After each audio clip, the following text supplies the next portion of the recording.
Halo Sobat Tombok Kangen, senang banget bisa bertemu lagi di channel ini untuk berbagi informasi seputar sejarah dan budaya Indonesia. Kali ini Tombok Kangen akan menelusuri jejak masa lalu kota Jakarta. Tombok Kangen saat ini sedang berada di kota tua Jakarta. Simak terus video ini sampai selesai. Tombok Kangen akan bercerita secara berurutan sejarah kota Jakarta, semua tersaji di kota tua ini. Kota tua juga dikenal dengan sebutan Batavia Lama atau Old Batavia, sebuah wilayah kecil di Jakarta, Indonesia. Wilayah khusus ini memiliki luas 1,3 km persegi melintasi Jakarta Utara dan Jakarta Barat saat ini. Kawasan ini dapat dikunjungi sebagai kota wisata. Di sini kita dapat melihat berbagai macam hiburan yang membawa kita ke era kolonial. Kita juga dapat melihat gedung-gedung peninggalan kolonial yang masih kokoh berdiri. Di sini kita juga dapat mengunjungi beberapa museum seperti Museum Wayang, Museum Jakarta, Museum Bahari, Museum Seni Rupa dan Keramik. Dan di sini ada lapangan yang diberi nama Lapangan Fathahillah.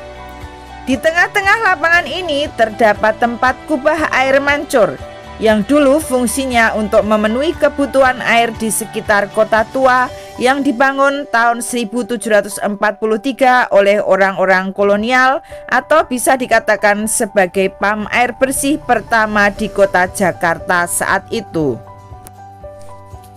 Di dalam Museum Jakarta yang terletak di dalam kota tua ini, di dalamnya menceritakan sejarah kota Jakarta.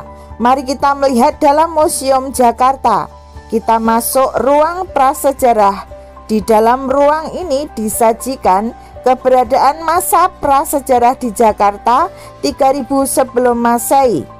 Ditemukan adanya benda-benda yang sederhana berupa kapak batu, serpeh bilah, serta benda-benda lain yang terbuat dari gerabah, manik-manik, kapak perunggu, dan sebagainya. Bukti-bukti tersebut diperoleh dari hasil survei dan penggalian arkeolog di beberapa tempat, antara lain di Kebayoran, Rawabelong, Kebon Siri, dan lain-lain.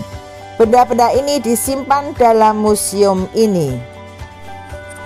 Pada abad 5, Pelabuhan Jakarta yang dulu dikenal dengan nama Pelabuhan Kelapa menjadi wilayah kekuasaan Kerajaan Tarumanegara beraliran Hindu Siwa, didirikan di tepi Sungai Citarum yang sekarang berada di daerah Lebak, Banten.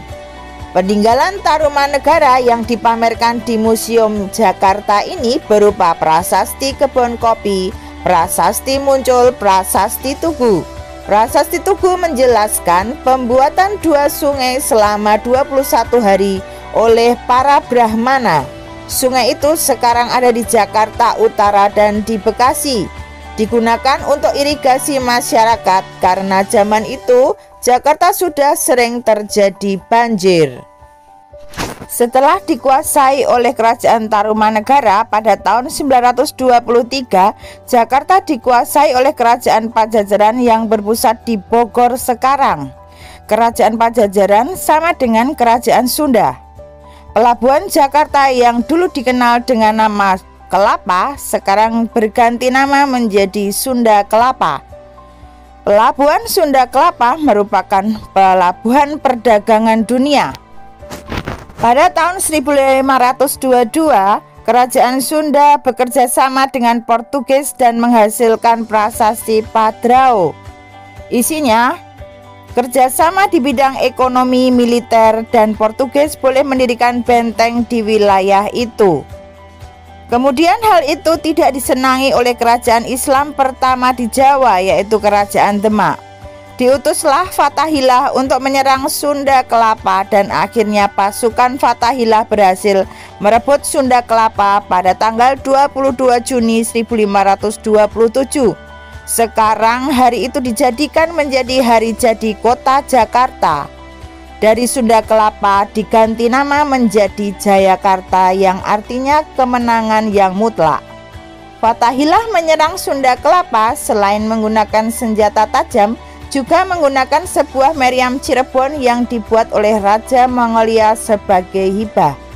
Dan meriam ini sekarang dipamerkan di Museum Jakarta.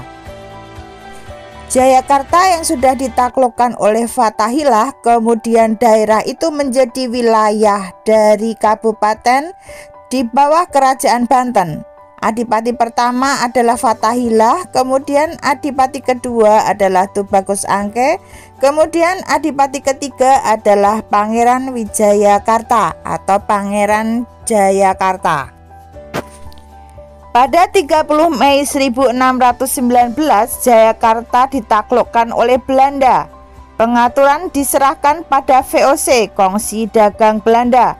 Gubernur Jenderal yang berkuasa saat itu adalah J.P. Koen, mengganti nama dari Jayakarta menjadi Batavia.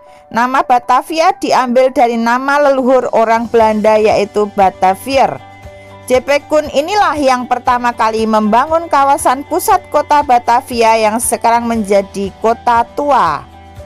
Pembangunan pusat kota Batavia ini dimulai dari tahun 1620 sampai 1650 di atas tanah seluas 105 hektar, memiliki bangunan berarsitektur Eropa dikelilingi benteng yang kuat. Disinilah merupakan kawasan niaga tertua, kantor pemerintahan dan tempat tinggal. Dari dulu tempat ini memang sering terjadi banjir jika hujan tiba, karena daerah ini dekat dengan pelabuhan sebagai pusat perdagangan dunia. Pada masa pendudukan VOC itu terjadilah peristiwa geger pecinan.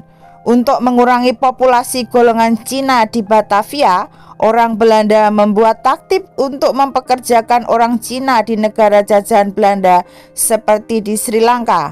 Saat orang Cina diangkut ke kapal, belum sampai di tempat tujuan mereka sudah dibuang di tengah laut. Hal ini yang menyebabkan pemberontakan golongan Cina kepada VOC di Batavia.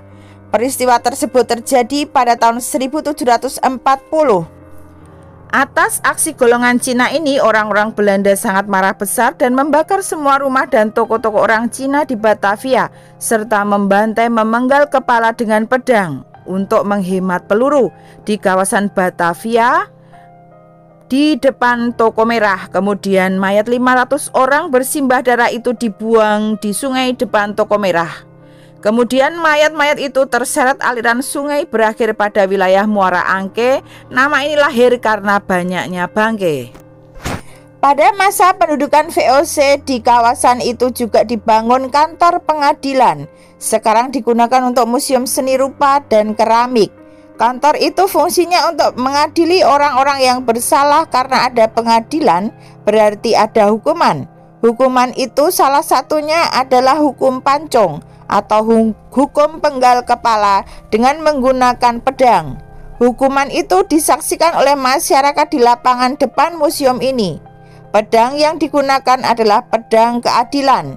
Pedang ini masih ada 2 di museum ini, masing-masing beratnya 7 kilo dan 5 kilo. Karena ada pengadilan, di kawasan ini pun ada penjara. Mari kita melihat penjara Batavia. Penjara wanita bawah tanah dengan luas 6 kali 9 meter dan tingginya hanya 120 cm. Dan di dalamnya selalu berair dari dulu sampai sekarang. Pahlawan kita Cut Nyak Dien sudah pernah dipenjara di sini selama 1 bulan sebelum diasingkan. Tidak hanya penduduk pribumi, ada juga warga Belanda yang ketahuan berselingkuh dan dilaporkan suaminya dipenjarakan di sini selama 10 tahun dan pada lehernya diganduli besi. Mari kita melihat penjara pria yang terletak di bawah tanah. Semuanya ada 5 ruang, masing-masing panjangnya 6 meter, lebar 3 meter dengan tinggi 1,5 meter. Per ruang menampung maksimal 50 orang. Para narapidana ini diberi gandulan kaki beratnya 70-100 kilo. Mereka beraktivitas tidur, makan, buang air di sini. Biasanya sebelum masa tahanan habis, kebanyakan dari mereka sudah mati karena tidak kuat dengan kondisi tersebut. Belanda menjajah Indonesia demi rempah-rempah. Rempah-rempah bagi bangsa Belanda lebih mahal dari emas. Rempah-rempah mereka gunakan sebagai penghangat badan dan bahan yang bagus untuk kosmetik. Di kota tua ini ada Museum Bahari yang menceritakan datangnya Belanda awal masuk pelabuhan Sunda Kelapa. Museum ini dulunya digunakan sebagai gudang rempah-rempah VOC.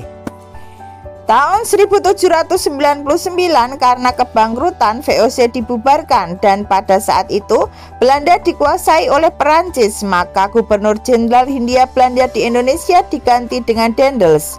Menurut Daendels, pusat kota Batavia sudah tidak sehat lagi karena sering terjadi banjir dan pencemaran sungai yang penuh penyakit. Kemudian Daendels memindahkan pusat kota dari Batavia ke daerah Monas atau Jakarta Pusat saat ini. Daendels menghancurkan tembok pertahanan Batavia dan membawa ribuan batu batanya untuk membangun istana baru dan membangun pusat kota, selesai pada tahun 1808. Kemudian pemerintahan Belanda sampai dengan tahun 1942 menguasai Batavia. Pada tahun 1942 Belanda pergi dan Jepang menguasai Indonesia. Saat itulah nama Batavia diganti dengan nama Jakarta. Kemudian setelah Indonesia merdeka, nama Jakarta itu diubah menjadi Jakarta sampai saat ini. Demikian liputan dari tim Tombok Kangen Channel. Kita telah terbebas dari penjajah. Mari bersatu dalam semangat Indonesia, bertahta dalam raga perjuangan mengisi kemerdekaan, mendidik anak cucu dengan mengobarkan jiwa keberanian dan kejujuran. Semoga liputan ini bermanfaat untuk kita semua. Salam dari kami, salam Tombok Kangen Channel. Dadah, dadah. Cinta semu kita lupakan masa laluku. Maafkan aku yang telah menyakiti hatimu. Kembali padaku di pelukanmu. Aku sabar menanti engkau kembali.